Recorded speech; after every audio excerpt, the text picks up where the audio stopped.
Chapter 2. Menikahlah dengan saya. Anna menemukan jalan keluar dari rumah besar itu.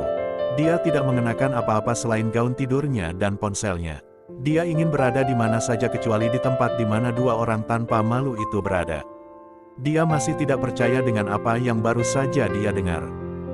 Nari hamil karena Mark, satu tetes air mata jatuh dari sudut matanya, lalu yang berikutnya dan yang berikutnya ketika dia menangis diam-diam di jalan yang dingin. Dia mulai berlari, dia membutuhkan udara, dia merasa tidak bisa bernapas.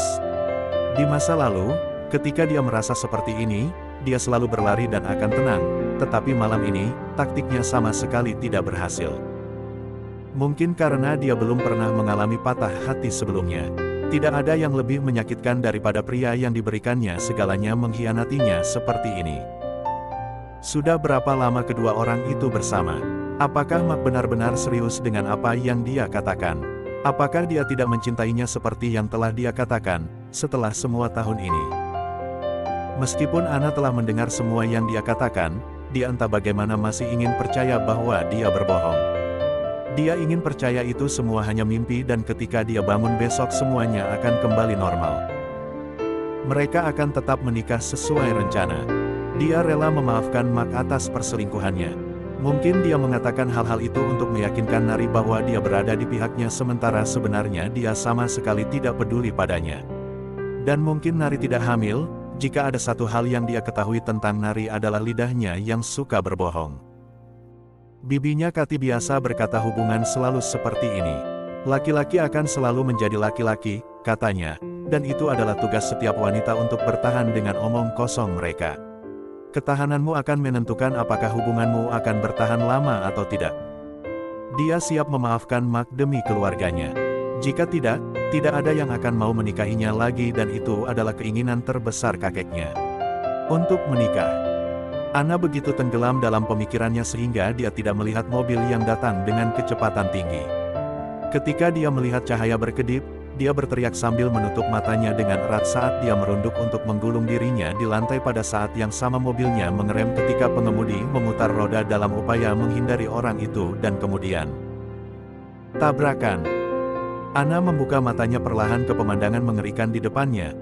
Dia terkejut berjalan perlahan menuju mobil yang tersangkut di batang pohon. Tubuhnya gemetar melihat kaca yang hancur berpencar di mana-mana dan asap tebal terbentuk dari mesin mobil yang rusak itu. Apa yang telah dia lakukan? Ini semua salahnya. Dia telah membunuh seseorang. Dia berpikir saat dia mendekat. Pengemudi mencoba menghindari menabraknya dan kemudian dia menabrak batang pohon besar itu. Apakah orangnya mati? Dia berjalan perlahan mendekati mobil yang sekarang rusak. Halo, apakah Anda baik-baik saja? Dia bertanya untuk melihat jendela mobil diturunkan dan wajah seorang pria muncul. Anna menahan diri untuk tidak berteriak. Dahinya penuh dengan darah. Tuan, tolong keluar, saya perlu membawa Anda ke rumah sakit. Dia berkata untuknya membuka pintu mobilnya. Dia mengulurkan tangannya untuk Anna dan ketika dia melakukannya, dia menariknya ke dalam mobil dan mengunci pintu. Pria itu berbau alkohol yang sangat kuat, dan saat bibirnya menekan bibir Anna, zat yang kuat dan luar biasa itu masuk ke dalam mulutnya. Itu memabukkan. Sesaat dia menjadi dirinya sendiri dan selanjutnya dia pingsan. Ketika Anna bangun keesokan paginya dia disambut dengan aroma paling manis dan menyegarkan. Matahari pagi masuk ke ruangan melalui tirai katun tipis yang bergerak mengikuti angin. Anna tidak mengerti bagaimana dia bisa berada di sini. Yang terakhir dia ingat adalah mencoba menolong pria itu dan kemudian dia pingsan setelah dia. Dia terkejut mengingat detil kecil itu dan mencoba berdiri tetapi merasakan sesuatu yang berat di pinggangnya. Dia mendengar erangan dalam dan seseorang menariknya lebih dekat. Anna membeku. Apakah dia berada di tempat tidur pria lain? Apakah dia tidur dengan orang asing? Dia mencoba meremas pahanya, mencari tanda-tanda sakit atau ketidaknyamanan dan di sanalah, rasa sakit ringan di antara pahanya. Sungguh malam yang gila karena Anna bisa melihat gaun tidurnya berserakan di mana-mana, robek menjadi potongan-potongan kecil. Dia memang telah tidur dengan orang asing ini. Dia tidak tahu apa yang harus dirasakan tentang ini. Dia ingin menolong pria ini tetapi dia telah memanfaatkan dirinya. Anna segera bangkit, merayap ke lemari pakaiannya untuk mengambil kemejanya dan celananya saat dia mengenakannya dengan tenang. Dia tidak bisa tinggal di sini sedetik pun lagi untuk pria ini mengetahui siapa dia. Ini akan menjadi catatan buruk lainnya untuk catatan buruknya yang telah ada. Apa yang akan dikatakan keluarganya jika mereka mengetahui dia kehilangan kesuciannya kepada orang asing? Pintu lemari pakaiannya tiba-tiba terbuka dan sepasang mata abu-abu menatapnya. Wajahnya dingin, matanya tidak menunjukkan kehangatan saat dia memperhatikannya. Dia memiliki perban di kepalanya, pasti karena akibat dari kecelakaan yang dialaminya. Anna merasa buruk itu terjadi karena dirinya. Tapi bahkan dengan perban di kepalanya itu tidak membuatnya kurang tampan. Dia terlihat sangat tampan dan seram. Sesuatu tentangnya menyerukan bahaya dan dia tidak tahu mengapa dia sangat menyukai setiap bit dari bahaya tersebut. Setan benar-benar telah melakukan yang baik dalam menciptakan keindahan yang hanya dapat ditemukan dalam buku.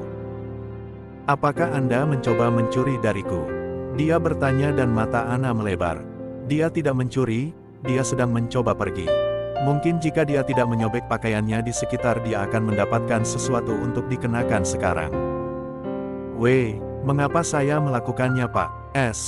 Saya tidak punya apa-apa yang bisa dikenakan karena... Dia merona mendengar kata-katanya sendiri melihat tanda-tanda di tubuhnya juga. Dia pasti melakukannya padanya. Apa yang sebenarnya mereka lakukan dan mengapa dia tidak ingat sama sekali. Mengapa Anda memakai pakaiannya? Saya dapat meminta Lurk untuk mendapatkan pakaian baru untuk Anda. Tidak, terima kasih, ini bahkan lebih nyaman, saya bisa berjalan bebas dengan ini. Dia merayap keluar dari pintu lemari pakaian dan menemukan jalan kembali ke kamar. Tepat saat Anna hendak mengambil ponselnya dan segera pergi, ponselnya berbunyi. Dia mengintip pria yang sekarang memperhatikannya dengan cermat bersandar di pintu lemari pakaiannya dan mematikannya. Kesalahan terjadi tadi malam yang sepenuhnya adalah kesalahan saya. Jangan khawatir Tuan, saya tidak akan menuntut Anda untuk itu. Dia cepat-cepat berjalan ke pintu dan memutar gagang pintu untuk pergi, hanya untuk menemukan itu terkunci. Anna mengerutkan keningnya. Dia memutar gagangnya lagi tetapi itu tidak terbuka. Jangan repot-repot, itu tidak akan terbuka. Kita punya banyak hal untuk dibicarakan, datang duduk. Tatapan Anna yang bingung bertemu dengan pria itu lagi tapi dia segera teralihkan oleh ponselnya yang berdering lagi. Angkat itu. Dia memerintahkan dan dia mengecek penelepon. Itu Mak. Dia mengerutkan kening dan menjawabnya. Anna, di mana kamu? Saya sudah mencoba menghubungi Anda selama berjam-jam sekarang. Mengapa Anda mengabaikan panggilan saya? Alisnya makin mengerut. Sekarang dia sadar, dia bisa mengingat semua yang Mak lakukan tadi malam. Suara lemah pengakuan Nari masih terngiang di telinganya. Nari hamil karena Mak. Mak telah tidur dengan musuhnya Nari namun bersikap seolah-olah dia tidak melakukan apa-apa. Sekarang Anna memikirkannya, dia bertanya-tanya apakah mereka berdua telah menghancurkannya, karena meskipun Mak telah menjadi pacar terbaik baginya, dia tidak pernah mendukung dirinya menjadi selebriti. Dia selalu membenci ide itu dan akan selalu mencoba meyakinkannya untuk tidak menjadi lagi. Apakah dia membencinya karena Nari? Dia terlalu bodoh untuk berpikir memaafkannya tadi malam. Apa yang dia lakukan tidak bisa dimaafkan dan dia tidak akan pernah memaafkannya. Tinggalkan saya sendirian Mak, Anda bisa terus bersama Nari, saya tidak peduli. Dia berteriak. Oh tolong berhenti Anna, Anda adalah pacar saya dan saya berhak tahu. Jangan bilang Anda bersama pria lain Lupakah Anda hari ini adalah pernikahan kita? Sebelum Anna bisa berkata apa-apa, teleponnya direbut dari tangannya. Dia adalah milik saya sekarang. Jika Anda menelepon atau mengganggu milik saya dari sekarang, bersiaplah untuk merana di neraka. Dia menutup panggilan dan melemparkan ponselnya. Apa yang Anda lakukan? Anna bertanya saat tatapan bingungnya bertemu dengan miliknya. Pria asing ini baru saja menyebutnya miliknya meskipun dia hampir tidak tahu siapa dia.